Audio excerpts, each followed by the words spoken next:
Hello everybody. So today the plan is sanding, and more sanding. Got all the boards put in the last part of the floor section, so those are of course ready to be sanded. And that's what I plan on doing today. Enjoy the show.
Okay, so I got a lot done today.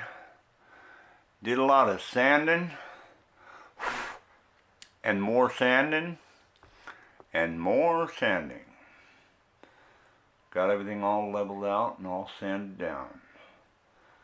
Now it's time for a final sweep and then a vacuum, and then go over everything with a tack cloth, and then I'll be able to lay down the finish. I'm going to be using polyurethane on this for those that might be wondering.